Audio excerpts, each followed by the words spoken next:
lang natin dito. Magkakaroon siya ng sariling box dito na merong sariling text card. Kung saan, pwede tayong maglagay ng caption.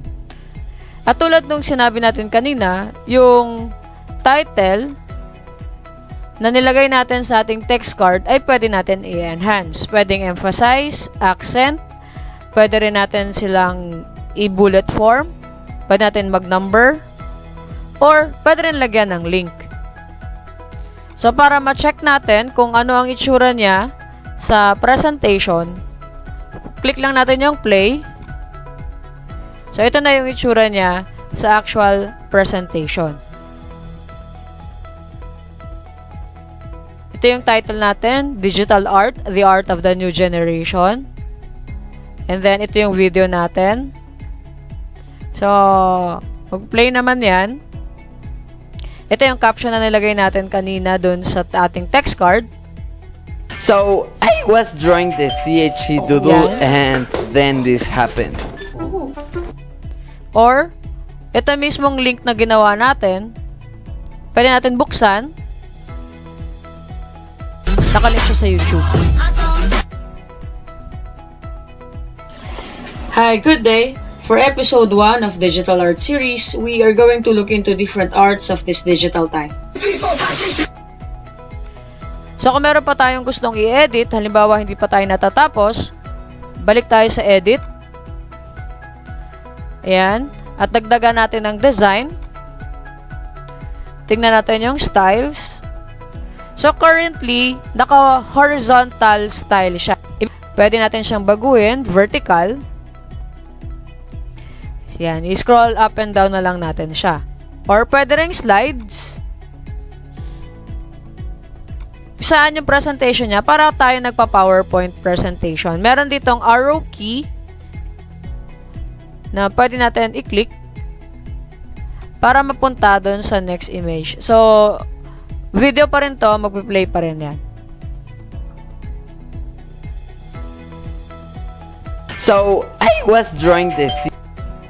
Balik tayo ngayon sa ating storyline. Kung meron pa tayong gustong idagdag, i-click lang natin tong icon na to, insert content, click that. Yan, magkakaroon kayo ng options, anong gusto nyong idagdag, yung heading, text, another image, or stock of images, or another image to upload, or another videos to upload. Okay, let's have a break.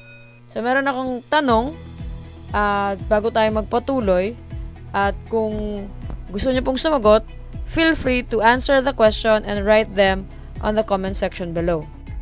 What topic would you like to do using Microsoft Sway? And if you're an educator, what grade level will you recommend the use of Sway for instruction? Feel free to write your answers to these questions and let's continue to Sway. This time, subukan naman natin kung gagawa tayo ng Sway presentation at gagamitin natin yung tab na Start from a Topic. Click natin yan, lalabas itong dialog box na to, enter a topic and will help you get started. Lagay natin yung topic natin. So sa dialog box na to, sabihan kaagad kayo na ang information na makukuha ninyo ay galing sa Wikipedia. So, after natin ma-type yung topic natin, create outline.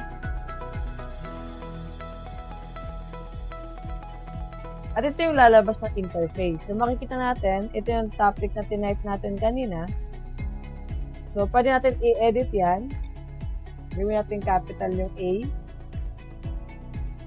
Again, pwede natin i-edit yung physical feature ng ating title. Highlight lang natin. Emphasize, accent, and again, pwede rin tayo maglagay ng link. So, makikita natin dito, meron ng information na nakalagay dun sa lower part ng text card natin. So, it's up to us kung gagamitin natin yung information na nakasulat sa lower part ng ating text card kasi galing yan sa Wikipedia. Or, kung meron tayong sariling reference at meron tayong information na mas gusto natin ilagay sa Sway presentation natin, pwede naman. Pero, just for the sake of this presentation, kopyahin lang muna natin yung nakasulat dito sa text card.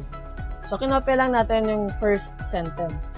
So, katulad ng ginawa natin dun sa title card, pwede natin i-enhance yung ating text na nilagay sa ating text card. So, highlight muna natin to.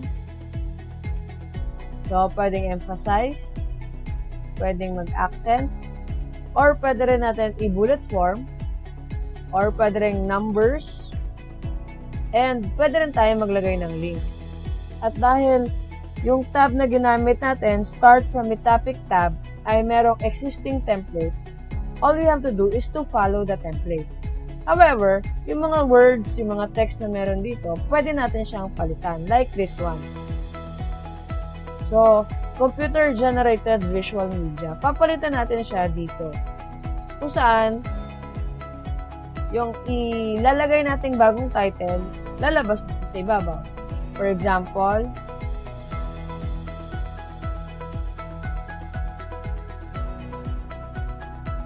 so kung ano yung nilagay natin dito, ito yung topic natin, yun ang dito sa ibabaw.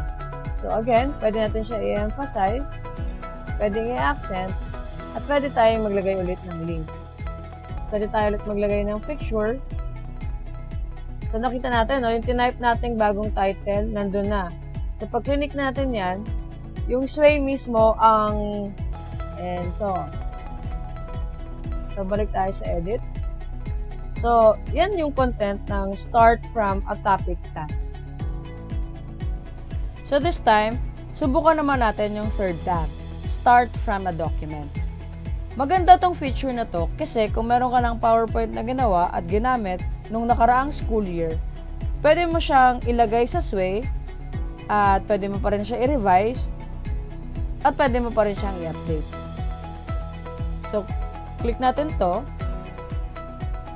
At mapupunta ka doon sa files kung saan mo kukunin yung PowerPoint na gagawin mong Sway. Magko-convert ngayon yung PowerPoint into Sway format. So, papakita ko lang yung PowerPoint na gagamitin natin. Ito yung PowerPoint na yun. So, tingnan nyo mabuti para compare natin doon sa itsura ng Sway format. 1 minute, 37 seconds later. So, ito na yung PowerPoint natin na na-convert into Sway. So, ito yung title, Multimedia Level 1, Grade 10. Ito yung subtitle natin kanina. Yan yung goal. Then, we have the objectives.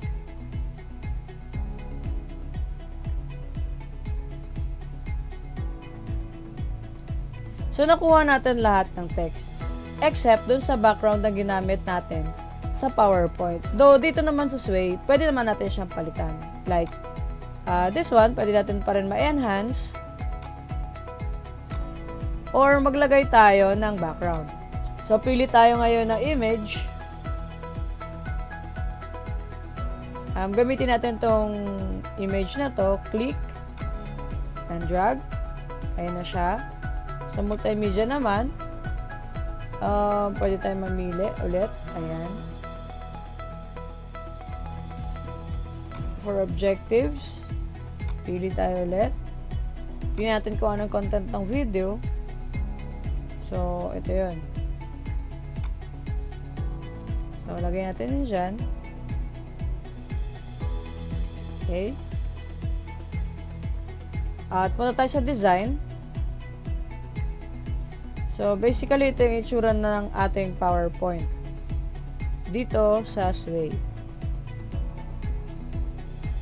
Pwede natin siyang palitan ng design based doon sa preference natin. Kung paano natin siya gustong ipakita sa mga bata.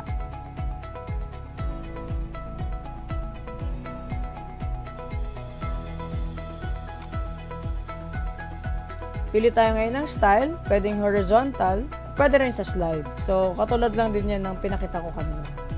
Pwede tayong bumalik dun sa Sway kung meron pa tayong i-edit na file.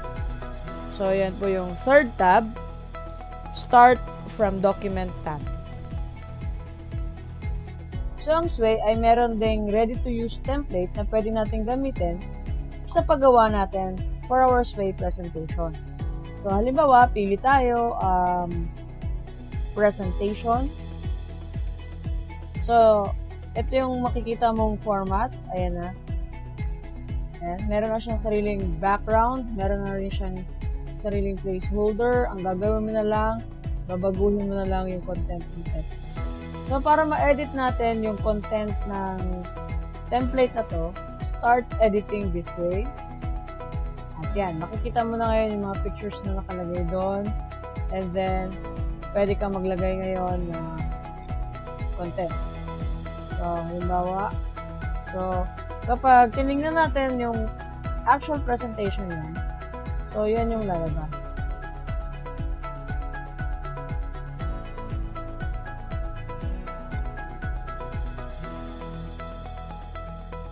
Hindi mo na iisipin ngayon kung ano ilalagay mong background. Pipili ka na lang. Though, pwede mo pa rin palitan yung mga background na yan. So, natin kanina. So, itong multimedia na ginawa natin kanina, pwede natin siyang i-export. Click natin itong 3 dots na to. Meron ditong export. At pipili ka kung gusto mo siyang i-export sa Word or sa PDF. So, tingnan natin ang itsura niya sa PDF. 10, 9, 8, 7, 6, 5, 4, 3, 2. So, ito na yung kanyang PDF format. At yan po ang Microsoft's way. Sana po may natutunan tayo sa video natin ngayon at magamit natin sa ating preparation for our online class.